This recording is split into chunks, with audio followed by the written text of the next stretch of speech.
dito po mga kapuso, yung pagpapauwi doon kina Isabel, pati na po yung ibang mga Pilipino doon sa may Fukushima at sa may Sendai at ilang pong bahagi ng tinamaan nung lindol at tsunami. Ito po ang problema.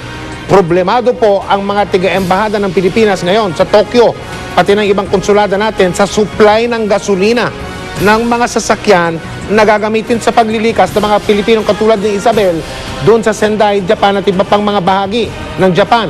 Nirarasyon na po ngayon doon ang petrolyo. Mula sa Japan, nagbabalik si Chino Gaston.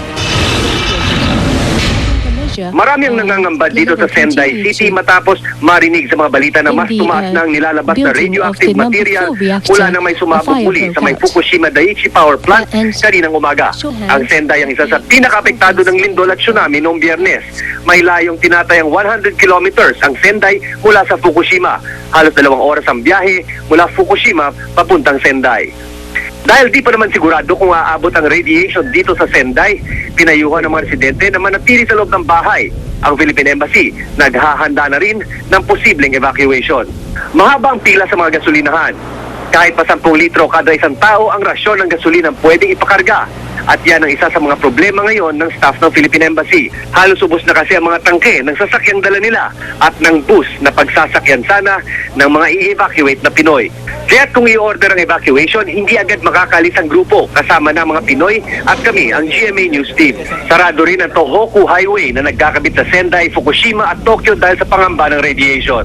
Sa kabila ng trahedya, pinipilit ng mga taga rito kasama na ang mga Pinoy na mamuhay ng normal. Kalmado nilang hinaharap ang matinding pagsubok na ito. Wala kaming nasaksiyang Hapon na nagiinit ang ulo o nagrereklamo sa mahahabang pila sa mga gasolinahan at grocery. Maayos ang pila na buong pasesyang pinupuno ng mga taga rito. Walang nagpapanik at wala ka ring maririnig na nananamantala sa kapwa. Lahat sila halos kailangan ng tulong. Pero nakukuha pa rin ng marami na tumulong. Namimigay sila ng pagkain. Kahit alam nilang baka bukas, sila naman ang walang makain.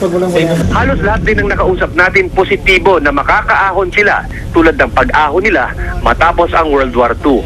Isa sa mga problema ngayon ng Philippine Embassy kung paano ililikas sa mga Pinoy na nasa Fukushima mismo.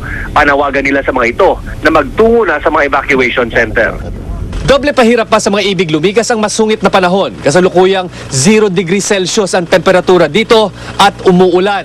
Ayon sa mga local weather forecast, nakatakdaring mag-snow dito sa Sendai simula bukas. Mula sa Sendai sa Miyagi, Japan, Chino Gaston, nakatutok, 24 oras.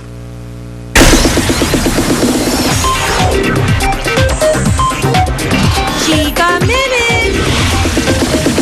Hello mga kapuso, oras na para sa ating mainit na chikahan. Judy Ann Santos nagkwento tungkol sa pagiging ina sa kanyang unang on-cam interview matapos manganak. At Philippine Azkals mai-interview live. Abangan ang mga yan at iba ko pang chika maya-maya lang. Kaligtasan mo sa Alerto 24. Lumutang na po yung yung lima po na Pulis Maynila na napagbibintanga nagtago o mano sa mahigit 10 milyong pisong ransom money na nakuha sa mga suspect sa kidnapping. Giniit nila na hindi raw nila itinago ang pera. Si Ian Cruz, naka-Alerto 24. I'm going to issue now a shoot-to-kill order against these 5 police officers. It's a drastic move because these people are armed. Wala pang 24 oras matapos ang utos ng minsan tinaguri ang Dirty Harry ng Maynila na si Mayor Alfredo Lim. Lumutang sa kanyang tanggapan sa Manila City Hall ang 5 pulis na nakatalaga sa MPD Station 5 sa pangunguna ni Senior Inspector Peter Nervisa at mga tauang sina SPO3 Ernesto Peralta, PO3 Mike Ongpauco, PO3 Jefferson Botanico at PO1 Romel Ocampo. Biyernes na indeklara ng MPD na umol ang 5 pulis matapos ibintang sa kanilang pagkawala ng bahagi ng ransom money na ibinayad ng isang Malaysian national sa mga naarestong kidnapper. Pero kanina, nanindigan ng mga pulis, di raw sila nagtago at lalong wala raw sa kanilang nawawalang mahigit 10 milyong pisong ransom money. Talagang nakakatakot to shoot to kill. Hindi naman ho kami pugante at hindi po kami kriminal. Kami ho nang huli ng mga kidnapper. Pero si Mayor Lim, iginit na kailangan may produce ang nawawalang pera. Ito rin ang mahigpit na bilin ng alkalde sa MPD. Mahirap naman paniwalaan na wala tayo marirecover dito. Ano nangyari? Gone with the wind. O, nalusaw ba yung pera? Wala naman tsunami dito eh. Tanong pa ni Mayor Lim. O, bakit hindi nyo ginawa yung inventaryo na yun lang ang nakuha yung pera? Mabilis po in-execute namin yung operation para makuha namin yung dalawang suspect, yung mastermind. More or less 10 minutes. Yung masabi po sa akin na may ano na po sila, wala na po kaming time na para kaya nag-order po ako ng withdraw.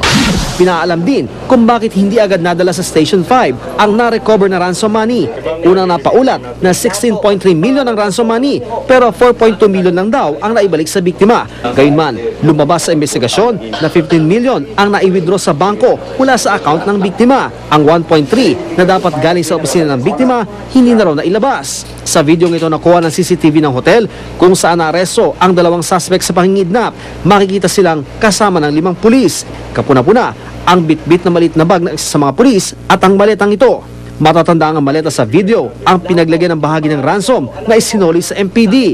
Sa kabila ng nangyari, may tiwala pa rin daw sa kalalabasan ng investigasyon ang biktima. Philippine police to investigate. I believe the efficient of the Philippine police because at least they are already come back. Ang status nila, they return to police control. Because before they were unaccounted. Now we have accounted for them already. So, tutuloy lang natin ang pag-imbestiga sa kanila. Ian Cruz, nakalerto. Tanegoto. Susunod! Pilipinas Cals pasok sa qualifying round ng Asian Football Confederation Challenge Cup.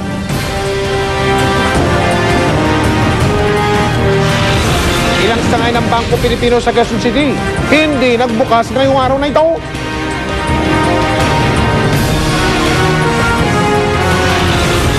Ang buwan, pinakamalapit sa ating mundo sa darating na Sabado. Tututukan natin dito sa 24 oras. Ang lakas ng tsunami. Mabuti na lang hindi tinamaan itong dalawang o hindi sumabog o naapektuhan itong tila natin dalawang fuel bunkers na sa aking likuran. Kung kaya't hindi ito nagliyab at nagdulot pa ng napakatinding epekto. So, ito, ituro ko yung kaninang binigay ko o nabanggit ko nung nasa stairs tayo. Ganyan, kalakas.